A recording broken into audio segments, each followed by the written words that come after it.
This video is about a vantrue F1 for a 2022 R9T.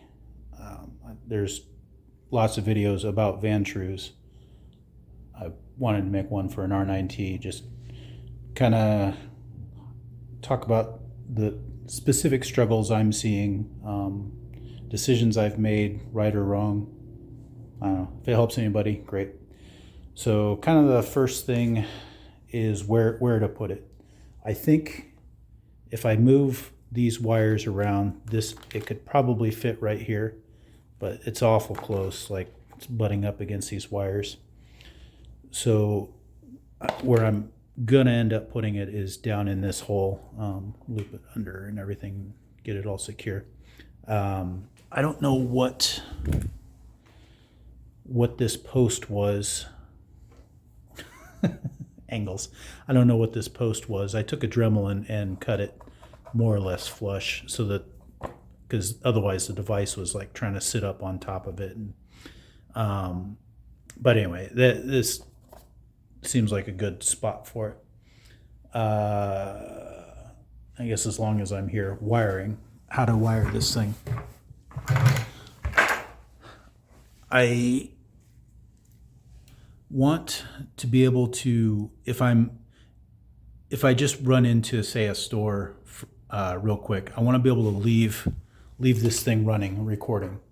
I don't want to rely on the parking mode and G sensors. Did it get it? Did it not?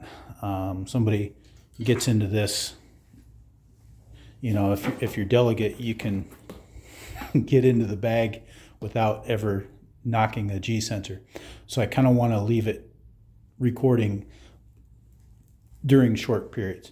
For that reason, I'm kind of hesitant to wire it to any kind of an ignition source. So what I did was I spliced the wire in. I spliced the wire in behind the fuse. Soldered it, all that.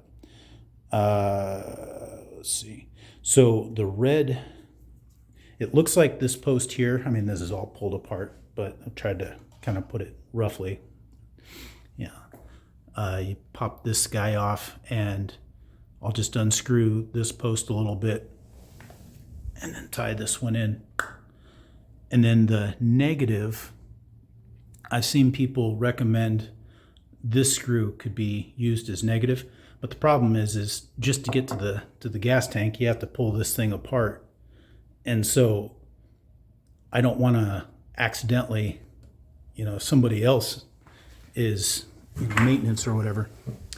Anyway, these there's 4 screws holding this whole piece on. So I'm going to tie the negative in to this. I'm gonna, you know, stick the negative line and tie it onto this bolt. So that's how I plan to wire it. I mean, I'll have to, every time I get on and off the bike, I'll have to manually turn the thing on and off the vantrue system. Or whatever. It's just, I'll just do it.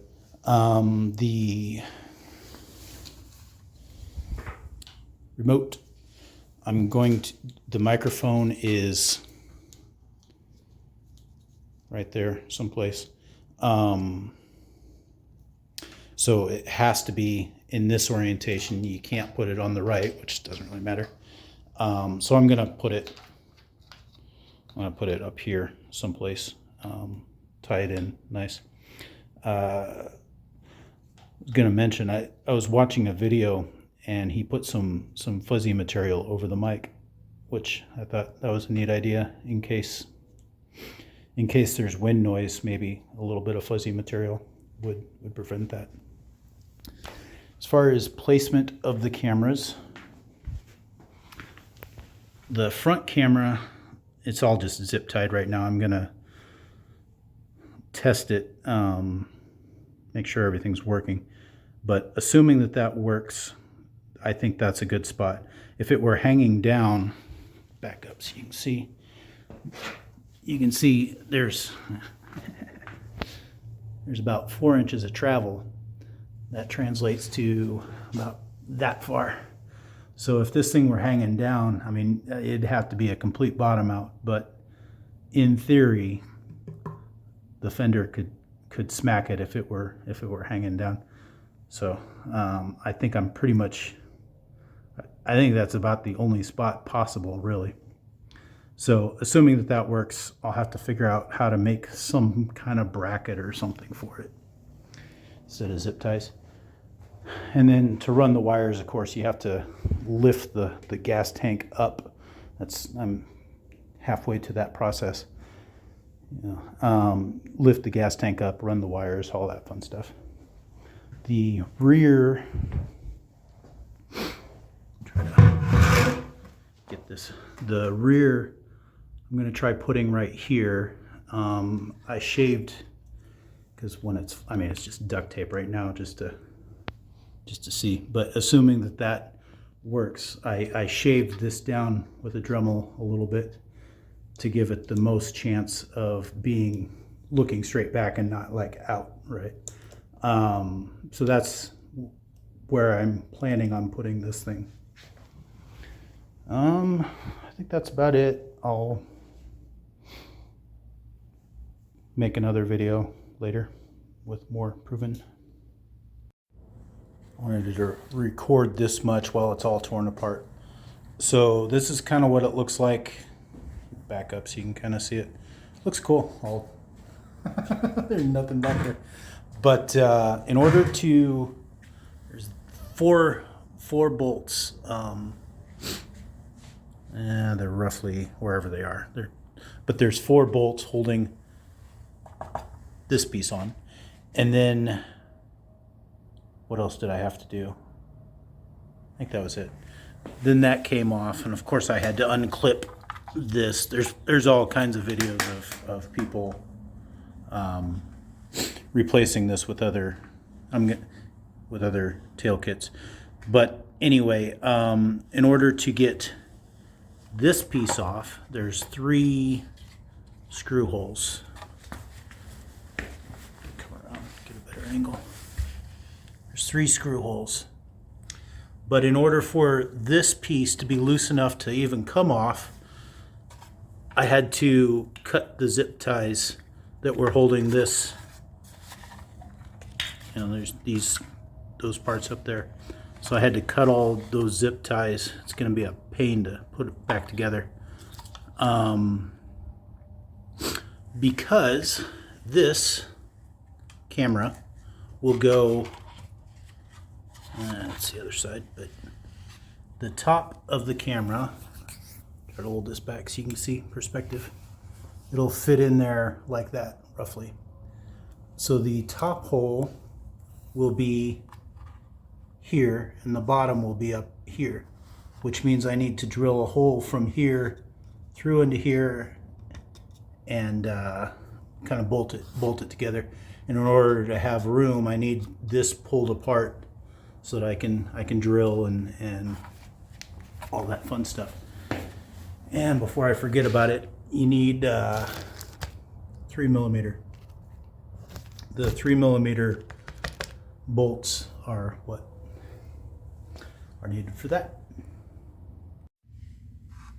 Here's a quick shot of it before I put the tail light all back together. Just roughly where I installed it, how I installed it. 2 things that would have really helped. If I'd have researched whether it was easy, I would imagine it's pretty easy to pop this thing out, but I didn't know, so I didn't try. And dealing with having this stupid thing attached while trying to fiddle with that was really frustrating. One other thing, these 3mm nuts, I forgot to buy any form of wrench. So I'm like using needle nose. Where did it go? I'm sitting down. It's like, anyway, I have a bent needle nose around here somewhere. Oh, there it is. Bent needle nose is really handy for things like that. But then, like, to keep it from spinning, I had this bit that I could stick in there, but nothing that would fit. So I'm holding that with a pair of pliers. Back up. I can't do this two-handed. So anyway, just wanted to show, yeah, I messed up a hole. And even as careful as I was, when it finally kind of bit down I mean, I'll take videos of it later, but if it's pointing down too much, it sees the back of the license plate like really easily, way easier than I would expect. But right now it's seeing the tip of the tail light, but it's on there. There's no moving it at this point. So yeah.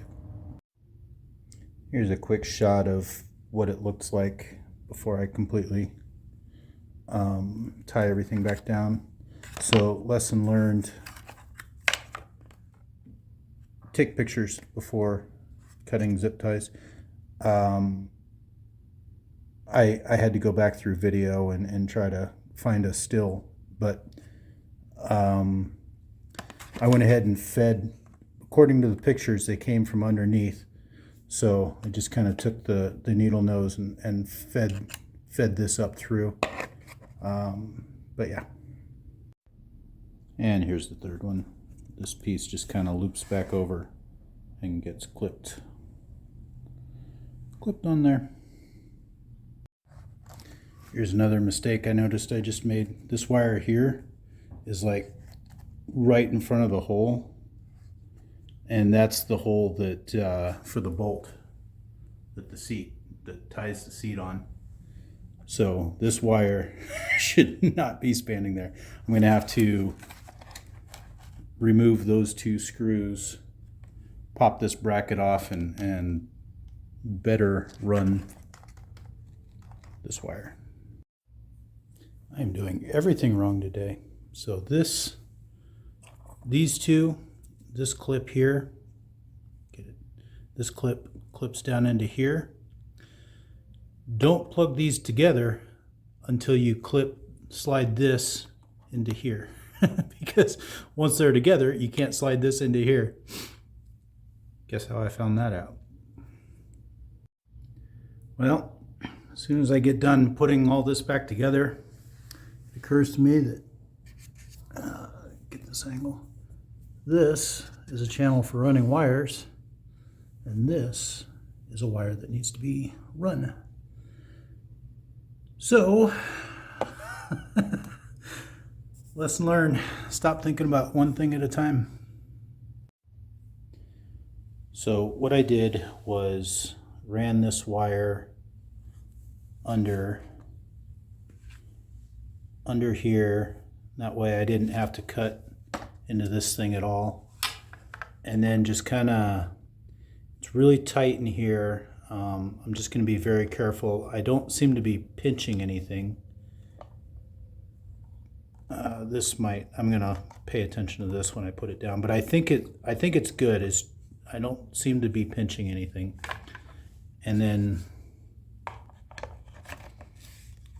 this will go in, and yeah, so it seems to be pretty good. I've been playing with wires. This piece I originally tried putting here, but it was pushing this wire out of the way, pushing this wire too much, and there's a little notch right there. So this has to run through this little clip, otherwise it's gonna not go through that notch and get pinched. So what I did was this wire, and I kind of coiled it a little bit and pushed it back. It's a little ugly, but this thing, as thick as it is, like there's not much room in this track for that much thickness. But yeah,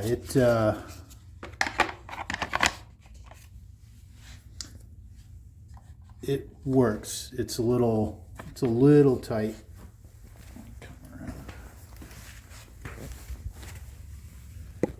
it's a little tight, but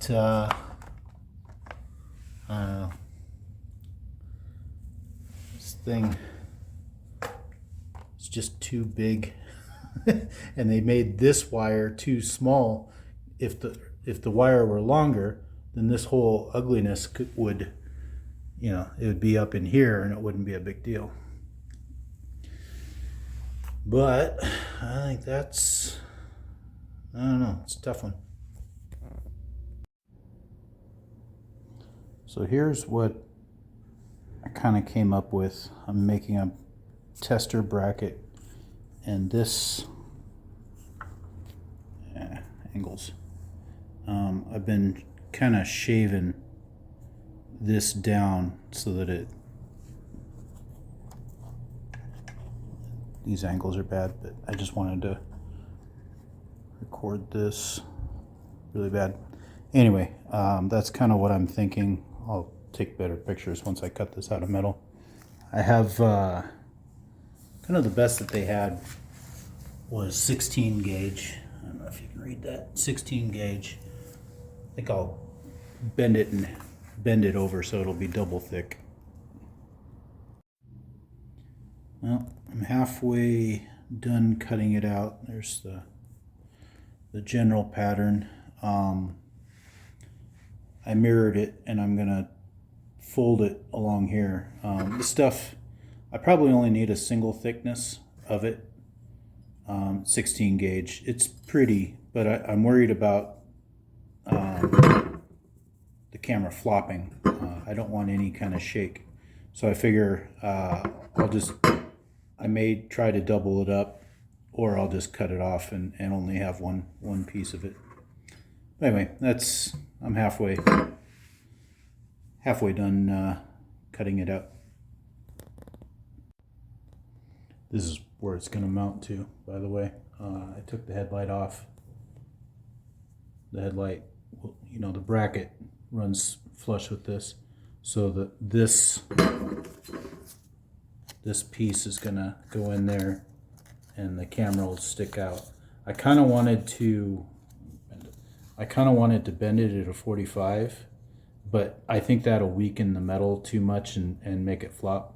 So I'm planning on just leaving it straight. It'll look a little silly, but it should be most stable that way.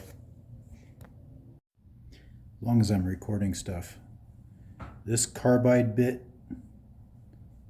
that is probably one of the best tools for the Dremel, bits for the Dremel, because it should make short work of this metal.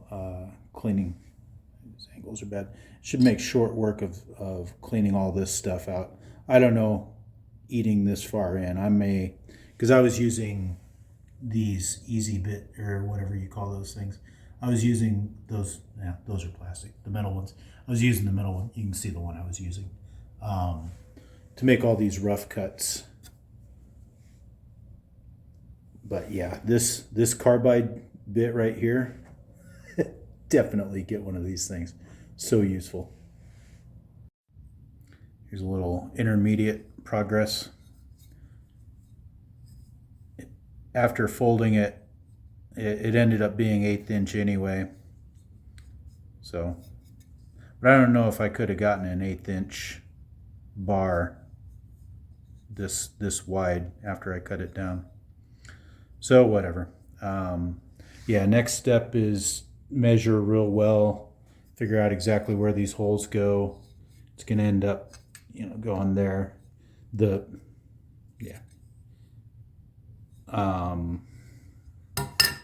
Grab that'll go roughly there. I'm gonna get it as tight in to the headlight as I can. I don't know if I showed this before, but I shaved this part down to get it as close to the headlight as possible. Here's the bracket before I install it. I went ahead and put a slight angle to it. That way when however it goes. Anyway, it just gives a little bit better. It'll be able to tuck under a little bit. Holding everything with the wrong hand. It'll be able to tuck under just a little bit more under the headlight. The 2 points that I really had to grind down was right here. That was rubbing up against this part of the headlight, and then this section right down here was rubbing against that part. In hindsight, this piece that it bolts onto, I mean, there's enough metal. It's not going anywhere, but it was kind of close. But that's what it looks like before I get it all mounted up. Pure City Custom has a tank removal video, and in that one he mentioned making a bar to prop the tank up, which I only had the 16 gauge, so I doubled it up, but really useful for propping it up. You can try to, some of the videos talk about putting something to hold the tank up, but I don't want to be resting anything on this thing. So anyway, where I wired things, I wired this one to here, and then I'm just going to show you. So the, whatever you call it, runs just along here. I just kind of cut zip ties as I went, and then re-zip tied. And then this thing, I haven't tested. Hopefully there's enough play in this wire. I'm gonna turn the wheel, but I can't do that with the tank up. But anyway, that one, and then they meet up somewhere in here. I just kind of ran along. I had to pop this thing off to reach up under, and then there's no light, you can't see, but I ran it up through here,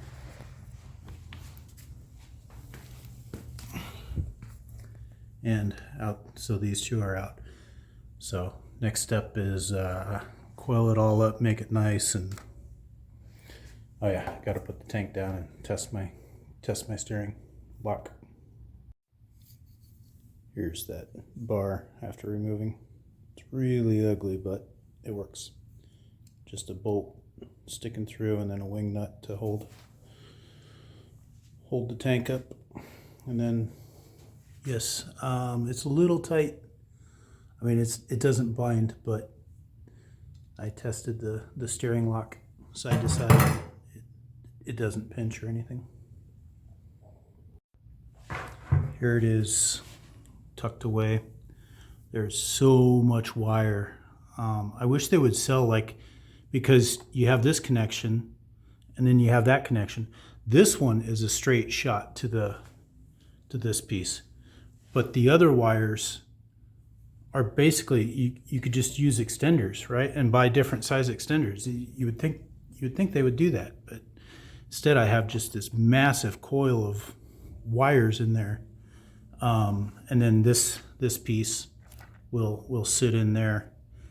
I don't know if I mentioned that earlier, but this is a pin that pulls out. It's like a compression, kind of like a drywall anchor.